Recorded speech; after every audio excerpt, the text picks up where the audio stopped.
네, 불평만 하는 불평나라의 한 젊은이가 감사의 나라로 유학을 떠나게 되었습니다.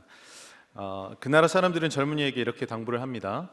감사 나라에 가서 감사를 잘 배워서 우리에게 감사를 잘 가르쳐 줬으면 좋겠다라고 당부를 하고 이 청년을 감사의 나라로 보내게 됩니다.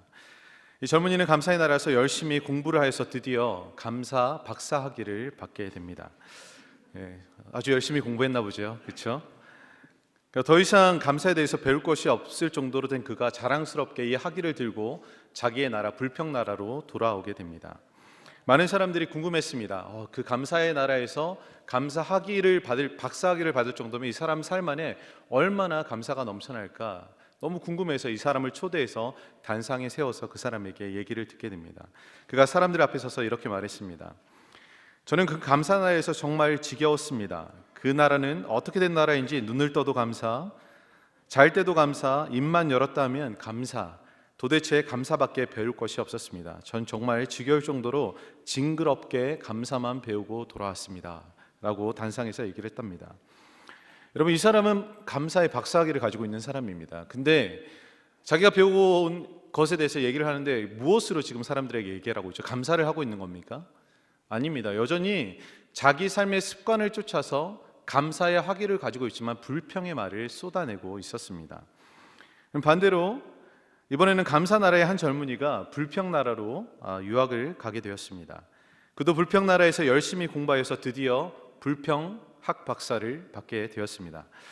많은 사람들이 그가 어떤 것을 배웠는지 너무 궁금했습니다. 너무 감사만 하다 보니까 불평이 어떤 게 불평거리가 있을까라고 하면서 그 사람을 초대해서 또 단상에 세우게 됩니다.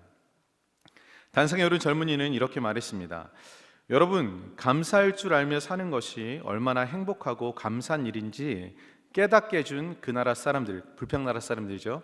그 사람들에게 정말 진심으로 감사드립니다 라고 얘기했습니다. 여러분, 이 사람은 불평학 박사 학위를 가진 사람입니다. 그런데 불평에 대해서 얘기를 해야 되는데 여전히 단상에서는 무엇을 얘기하고 있습니까? 감사한 것만 얘기하고 있어요. 왜 그렇겠습니까? 자신의 삶의 습관이 늘 감사하는 습관이 그 사람에게 있기 때문입니다. 여러분, 재미있는 예화지만 사실 우리의 모습을 그대로 보여주고 있는 이야기이기도 합니다. 감사가 습관이 된 사람은 불평할 수 있는 상황과 환경에서도 감사를 하게 됩니다. 하지만 불평이 습관이 된 사람은 감사가 넘쳐나는 순간에도 어떻게 하면 불만과 불평거리가 있는지를 찾아내서 그런 말을 하게 됩니다.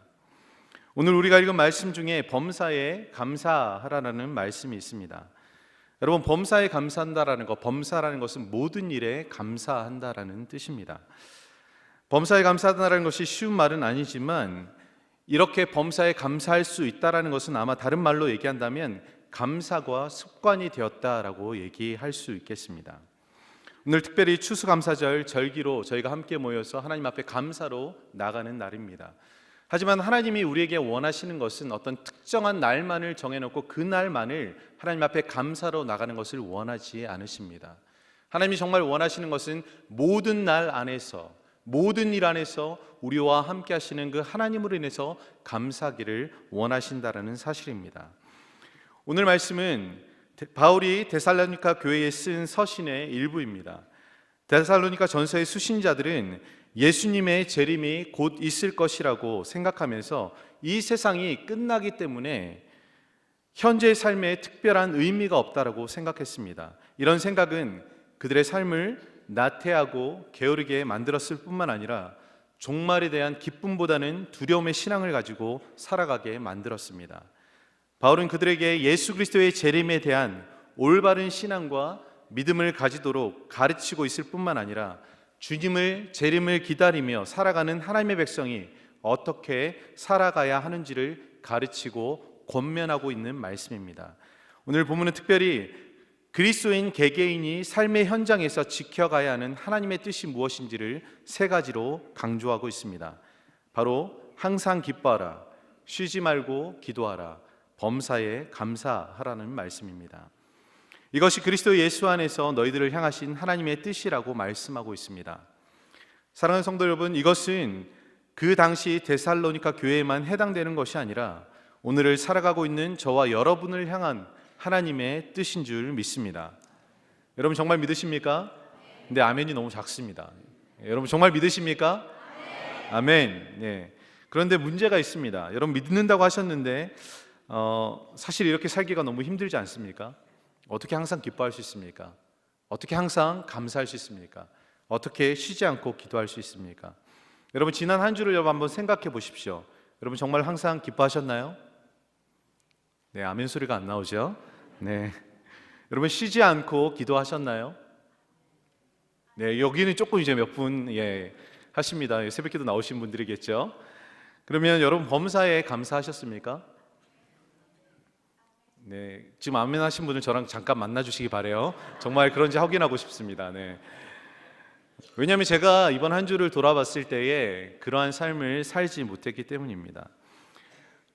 추수감사절의 의례 설교하는 주제는 감사에 대한 설교를 하게 됩니다. 제가 이 설교를 준비하면서 이번 한 주간 동안은 정말 내가 어떤 일에도 하나님이 주신 이 말씀대로 범사에 감사하자, 항상 기뻐하자라는 마음을 가지고 사실은 살기로 다짐을 했습니다. 근데 여지없이 이 한 주가 시작되는 초반에 제 이 결정이 무너지기 시작했습니다. 아내가 화요일쯤에 제가 사무실에 있는데 전화가 왔습니다. 집에 큰 일이 났다고 전화가 와서 아주 호들갑을 떨면서 전화했는데 무슨 일이냐고 제가 물어봤어요. 그랬더니 지금 물을 쓰는 족족 이 물이 하수를 처리하는데 문제가 생겼는지 1층 화장실 변기에서 물이 계속 새고 있다라는 거예요. 그러니까 물이 샌다라는 것은 화장실 위로 물이 계속 올라와 가지고요 오물이 넘쳐나는 겁니다. 그러니까 하수 처리가 제대로 되지 않는 거죠. 아내가 너무 당황스러워서 저한테 전화를 한 겁니다.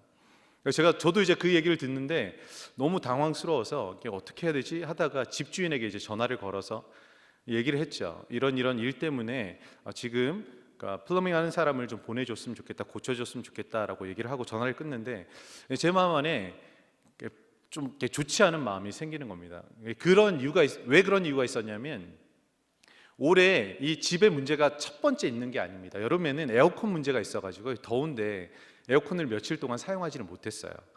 그리고 또 아기를 이제 낳고 나서 집에 보일러가 문제가 생겼습니다. 그러니까 물을 데우는 보일러가 문제가 생겼죠. 애 샤워시키려면 따뜻한 물이 필요하잖아요. 근데 이 보일러에 문제가 생겨서 보일러를 또 교체하는 일들이 있게 됩니다. 그리고 이게 세 번째 문제입니다. 이제 이 하수 처리가 제대로 되지 않아서 집에 문제가 생긴 게 세 번째였습니다. 제 마음 안에 불만과 불평의 마음이 생기는 거예요. 이 집은 어떻게 된 집이길래 이렇게 문제가 많이 생기나. 그리고 사실 또 이렇게 불만이 생겼던 이유는 집을 어떤 문제가 생겨서 수리하게 되면 집주인이 부담하는 금액과 제가 부담하는 디덕터블 금액이 있었어요. 그러니까 렌트비도 비싸다고 생각하는데 이 렌트비에 더해서 수리비까지 제가 부담해야 된다고 생각하니까 사실은 여러분 돈 문제에 있어서 감사할 사람이 어떻겠습니까? 자기가 돈을 더 페이해야 되는데 감사한 마음이 사실은 들지 않았습니다. 근데 되돌아보니까 그러면서 또 설교를 해야 되니까 좀 그런 마음이 있었어요. 그래도 어떻게든 감사해보자. 그래도 감사를 해야지 내가 설교 때 할 말이 있을 거 아니냐. 그래서 감사한 마음을 찾고자 이렇게 되돌아보니까 제가 이 집에 처음 구하고 들어왔을 때 정말 감사했던 것 같아요. 왜냐하면 저희가 애들이 늘 원했던 것은 이 집이 구해지면 정말 자기들이 방 하나씩 쓰고 싶은 마음들이 있었던 것 같아요. 그래서 좀 조금 넓은 집, 그리고 아이들이 교육하기 좋은 환경, 또 지금 이전 살던 곳에 멀지 않는 곳에 집이 얻었으면 좋겠다라는 마음으로 기도했었는데 사실 하나님이 정말 저에게 딱 맞는 너무 좋은 집을 허락하여 주셨어요. 그래서 제가 그 집을 구하고 나서 저희 아이들에게 이렇게 얘기했었습니다. 하나님이 정말 우리의 기도를 들으시는 것 같아. 하나님께서 우리에게 너무 좋은 집, 잘 맞는 집을 주셨으니까 우리 하나님 앞에 감사해야 돼. 정말 감사하자 이렇게 얘기했었는데 시간이 지나니까 집에 문제가 생기니까 제가 감사하지 못하는 제 모습을 보게 됐습니다. 여러분 하나님은 우리에게 원하시는 것은 범사에 감사하는 것입니다. 어떤 상황과 환경의 문제로 인해서 우리의 감사의 마음이 흔들리지 않길 원하시는 것입니다. 여러분 어떻게 우리가 이렇게 흔들리지 않고 하나님 앞에 감사할 수 있을까요? 제 한 지인이 자신의 페이스북에 글을 올렸는데 이런 글을 올렸습니다. 감사는 노력으로 되지 않더라라는 글입니다. 아마 이 친구도 저처럼 어려운 일이 있었던 것 같습니다. 그래서 아무리 노력을 하려고 해도 감사가 노력으로 되지 않는 그것을 경험했던 것 같습니다. 정말 그런 것 같습니다. 노력을 해도 감사하는 것은 정말 쉽지 않은 일입니다. 그러면 어떻게 모든 일에 우리는 감사할 수 있을까요? 저는 오늘 본문의 말씀을 묵상하면서 하나님께서 이 세 가지를 하나님의 뜻으로 함께 주신 이유가 있다는 생각을 해보았습니다. 그러면 이 세 가지를 각각의 명령으로 따로 생각하고 지키려고 한다면 이것은 너무나 어렵고 불가능한 일일 수 있지만, 이것을 연결된 하나의 명령으로 보게 된다면 불가능한 일이 아니라는 것을 깨닫게 되었습니다. 여러분, 오늘 본문에 쓰여진 감사라는 헬라어 원어는 유칼리스테오라는 말입니다. 여기서 유칼리스테오의 가운데 쓰여진 칼리스라는 말은요, 은혜라는 뜻입니다. 그래서 감사와 은혜는 결코 떨어져서 생각할 수 없는 단어입니다. 원어적으로 감사는 은혜가 풍성한 상태를 나타내는 말입니다. 여러분, 이것을 다른 말로 한다면 은혜를 풍성하게 받은 사람은 감사를 할 수밖에 없다라는 이야기입니다. 여러분, 은혜가 무엇입니까? 은혜는 받을 자격이 없는 자에게 거저 주시는 하나님의 선물입니다. 여러분은 하나님으로부터 어떤 선물을 받으셨다고 생각하십니까? 여러분, 눈에 보이는 좋은 집을 선물로 받으셨다고 생각하십니까? 안정된 직장을 하나님께서 여러분의 삶에 선물로 주셨다고 생각하십니까? 여러분이 가지고 있는 어떤 지위와 명예를 하나님께서 선물로 주셨다고 생각하십니까? 하지만 이렇게 받았다라는 선물은, 눈에 보이는 우리의 선물들은 언젠가는 사라질, 그리고 언젠가는 없어질 선물들입니다. 하지만 하나님은 저와 여러분에게 영원히 변치 않는 영원한 구원의 은혜와 영생의 선물을 허락해 주신 분이십니다. 여러분, 믿음의 사람들은 하나님이 주신 영생의 선물로 인해 비록 이 땅에서 죽음으로 생을 마감한다 할지라도 부활의 몸을 입고 주님과 함께 영원히 살아가는 소망을 가진 사람들입니다. 이 값진 선물을 받은 우리가 어떻게 모든 일에 감사하지 않을 수 있겠습니까? 사랑하는 성도 여러분, 여러분 삶 안에 선한 일을 통해서 우리의 삶을 구원하신 하나님을 기억하시기 바랍니다. 내 안에 나의 상황과 형편으로 인해서 불만과 불평의 소리가 올라올 때마다 하나님이 나를 어떻게 구원하셨는가, 하나님이 나에게 어떤 선물을 허락하셨는가를 기억하시면서 우리 마음 안에 불평의 소리를 잠재우고 하나님 앞에 모든 상황 가운데서도 감사할 수 있는 저와 여러분이 될 수 있기를 주님의 이름으로 축원드립니다. 여러분, 모든 일에 감사하는 것과 더불어 어려운 것이 있다면 항상 기뻐하는 것입니다. 사실 우리의 삶에 기쁜 일만 있는 것은 아닙니다. 우리의 인생에선 슬픔과 좌절과 고통이 있습니다. 가족이 병들어 고통스러워할 때, 사랑하는 사람을 잃었을 때, 내가 원하는 일이 내 뜻대로 되지 않았을 때 우리는 기뻐하기보다는 슬퍼하게 되고, 그리고 절망하게 되고 좌절하게 됩니다. 하지만 하나님은 그를 믿는 모든 자들에게 항상 기뻐하라고 말씀하고 있습니다. 여러분, 항상 기뻐하라고 말씀하신 것은 우리의 상황이나 환경에서 기쁨을 얻으라고 말씀하고 있는 것이 아닙니다. 비록 고통스럽고 슬픔이 있고 절망스러운 상황 가운데 있지만 구원과 영생을 선물로 주신 하나님께서 우리와 항상 함께 하시기 때문에 하나님으로 인해서 항상 기뻐하라고 말씀하고 있는 것입니다. 여러분, 하박국서 3장 17절에서 18절 말씀을 함께 읽어보도록 하겠습니다. 시작. 비록 무화과 포도나무에 열매가 없으며 감람나무에 소출이 없으며 밭에 먹을 것이 없으며 우리의 양이 없으며 외양간에 소가 없을지라도 나는 여호와로 말미암아 즐거워하며 나의 구원의 하나님으로 말미암아 기뻐하리로다. 아멘. 여러분, 하나님을 믿지 않고 이 땅의 소망을 따라 살아가는 사람들은 경제적인 어려움이 있을 때에 육체적인 질병과 여러 가지 고난으로 인해 좌절하고 절망하고 슬퍼하겠지만, 진정으로 하나님 나라에 소망을 품고 살아가는 하나님의 백성은 모든 것에 협력하여 선을 이루시는 하나님으로 인해서 항상 감사하고 기뻐할 수 있는 것입니다. 여러분, 하나님이 여러분의 삶의 형편들 가운데 오셔서 모든 것을 협력하여 선을 이루신다라는 것을 믿으십니까? 하나님이 늘 그런 상황 가운데서도 나의 삶을 붙들고 나와 함께 하신다라는 사실을 믿으십니까? 여러분, 그렇다면 우리 눈에 보이는 어떠한 것으로 기뻐하지 마시고 늘 우리와 함께 하시는 그 하나님으로 인해서 기뻐하는 여러분과 제가 될 수 있기를 주님의 이름으로 축원드립니다. 그러나 문제는 우리가 아무리 기뻐하기로 결정하고 감사하기로 결정한다 할지라도 우리를 기쁨 가운데로, 우리를 감사 가운데로 나아가지 못하게 하는 사단의 세력은 여전히 존재합니다. 이 세상의 공중권세 잡은 원수 마귀는 우리의 기쁨과 이 감사를 빼앗아서 하나님 앞에 나가지 못하도록 우리를 방해하려고 합니다. 어떻게 우리는 항상 이 모든 일 가운데 하나님으로 인해서 기뻐하며 감사할 수 있을까요? 저는 오늘 본문의 말씀을 묵상하면서 항상 기뻐하라는 말씀과 범사에 감사라는 말씀 사이에 이 쉬지 말고 기도하라는 말씀을 주목해서 보게 되었습니다. 여러분, 기도가 무엇인지 아십니까? 기도는 하나님의 뜻을 구하는 것입니다. 기도는 하나님의 능력을 덧입는 것입니다. 나의 힘과 의지로 기뻐할 수 없고 감사할 수 없을 때에 기도함으로 하나님의 뜻을 붙들고 하나님의 능력을 덧입으라고 오늘 본문은 우리에게 말씀하고 있는 것입니다. 사실 기도는 우리의 어려운 상황을 변화시키기보다는, 그 환경을 변화시키기보다는 그 상황과 환경을 대면하고 있는 우리의 마음가짐과 우리의 태도를 변화시키는 것입니다. 그리고 하나님을 향한 온전한 신뢰와 믿음을 가지게 합니다. 우리의 눈에는 불만과 불평할 수밖에 없는 상황일 때에도 기도의 자리에 나가서 하나님의 뜻을 구하고 하나님의 인도하심을 구할 때에 우리는 불만과 불평보다는 하나님의 뜻으로 인해서 더욱더 감사하게 되고 나와 함께 하시는 하나님으로 인해서 기뻐하게 되는 것입니다. 올 5월에 한국에서 교회 오빠라는 다큐멘터리 영화가 개봉되었습니다. 이 영화는 2017년 한 방송사에서 방영된 다큐멘터리의 후속 이야기로 제작된 것입니다.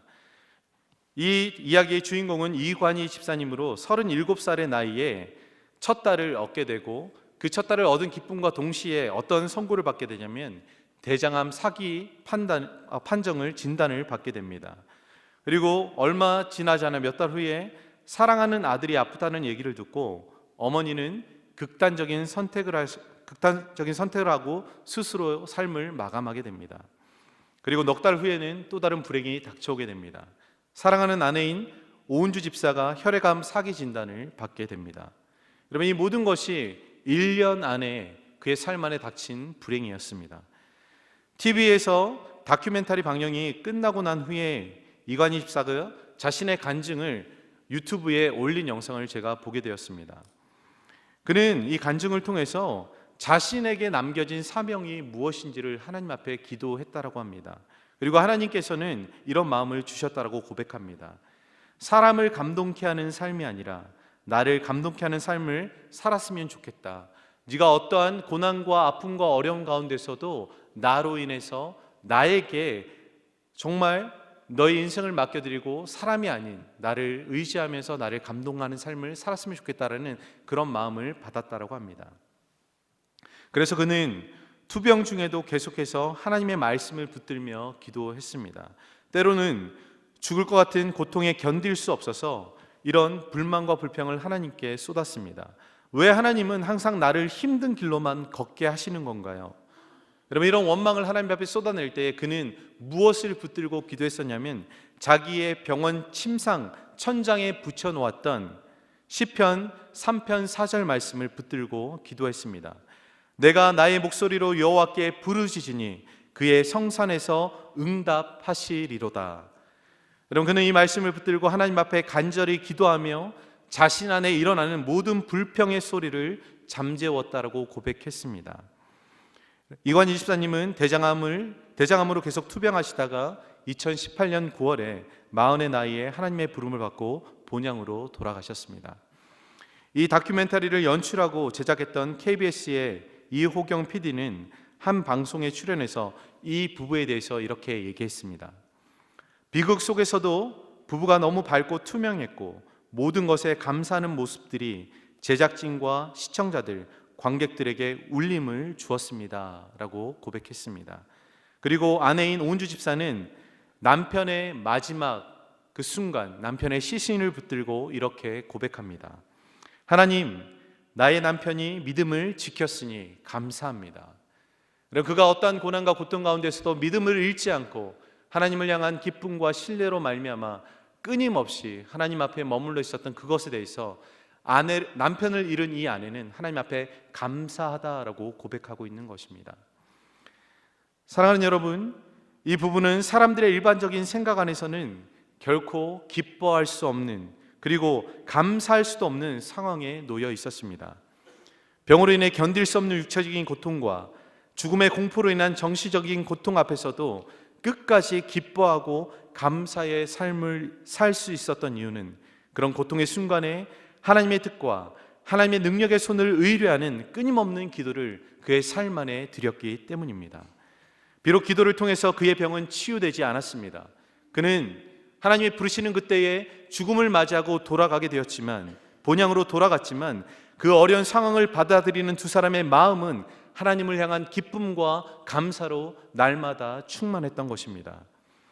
사랑하는 여러분, 우리를 향한 이 세 가지의 하나님의 뜻, 항상 기뻐하라, 쉬지 말고 기도하라, 범사에 감사라는 말은 결코 각각 분리해서 생각할 수 없습니다. 하나님이 주신 은혜를 깨닫고 그 은혜에 감사하게 될 때 우리는 하나님으로 인해서 항상 기뻐할 수 있습니다. 그리고 끊임없는 하나님의 뜻과 능력을 구하는 기도의 삶을 통해서 하나님으로 인해서 항상 기뻐할 수 있고 모든 일에 감사할 수 있는 것입니다.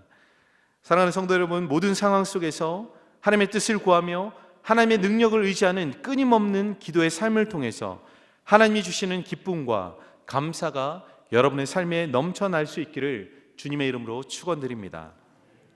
마지막으로 항상 기뻐하며 쉬지 않고 기도했고 범사에 감사했던 성경의 한 인물을 여러분에게 소개하기를 원합니다. 여러분이 너무나 잘 아시는 다니엘. 이 다니엘은 페르시아 왕 다리오 왕이 120명의 고관들 중에서 뽑아서 세 사람의 훌륭한 사람들을 총리로 세우게 됩니다. 그리고 그 총리 가운데서도 정말 탁월한 한 사람을 뽑아서 전국을 다스리는 총리로 세우고자 계획을 세웠습니다. 그 계획 가운데 있었던 사람이 바로 다니엘이었습니다.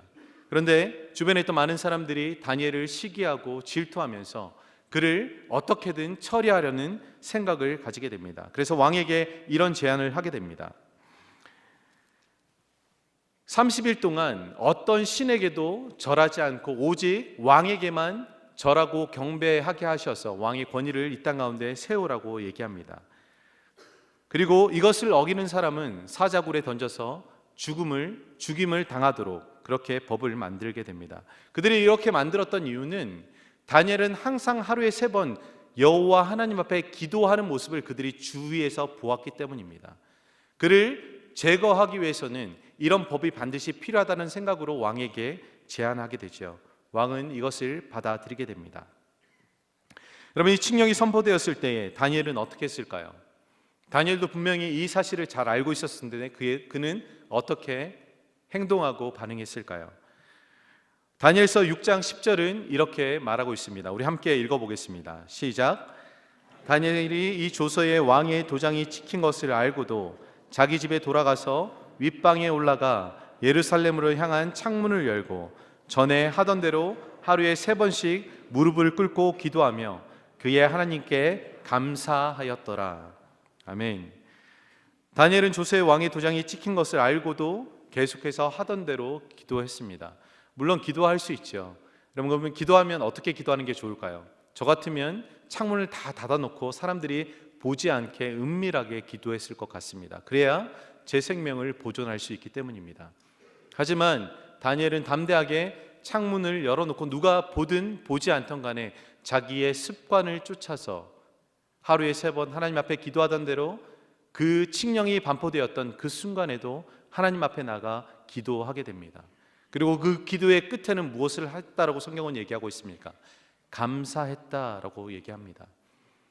어떻게 보면 다니엘의 인생의 최대의 위기일 수 있습니다. 자기가 왕의 명령을 어겼기 때문에 사자굴에 들어가서 사자의 밥이 될 수 있는 절대절명의 위기 상황 가운데서도 그는 하나님 앞에 기도했고 하나님 앞에 감사했습니다. 아마 이 다니엘은 이 기도를 통해서 하나님의 뜻이 무엇인지를 깨달았던 것 같습니다. 결국 이 사건의 결말은 이렇게 끝맺음을 하게 됩니다. 다리오 왕은 다니엘이 사자굴에 던져졌지만 그 다니엘이 사자굴에서 살아나온 모습을 보면서 다니엘의 하나님을 찬양하고 다니엘의 하나님이 어떠한 하나님이신지를 조소를 통해서 온 자기가 다스리는 통치하는 나라 가운데 그 하나님을 찬양하고 높이는 것을 보게 됩니다. 여러분, 다니엘의 이 믿음의 행동, 이 기도, 그리고 감사의 삶을 통해서 하나님은 그 땅 가운데 하나님이 어떠한 분이신지를 드러내시고 증거하는 모습을 보게 되는 것입니다. 사랑하는 성도 여러분, 감사는 노력으로 되지 않습니다. 우리가 감사해야지 한다고 해서 감사가 나오는 것은 아닙니다. 하나님을 영화롭게 하고 하나님을 기뻐하는 삶의 목적으로 살아가는 사람과 그것을 위해서 쉬지 않고 기도하면서 하나님의 뜻과 하나님의 능력을 의뢰하며 의지하는 사람만이 다니엘처럼, 그리고 우리가 동시대에 살아갔던 이 예화의 주인공처럼 어떠한 상황에서도 습관적으로 감사가 나오게 되는 것입니다. 사랑하는 성도 여러분, 쉬지 않는 기도를 통해서 하나님의 뜻과 하나님 능력을 입어서 어떠한 상황 속에서도 하나님 앞에 감사할 수 있는 저와 여러분의 삶이 될 수 있기를 주님의 이름으로 축원드립니다. 우리 옆 사람에게 마지막으로 이렇게 고백하고 마치기를 원합니다. 어떤 상황 속에서도 우리가 감사하십시다 라고 좀 고백하겠습니다.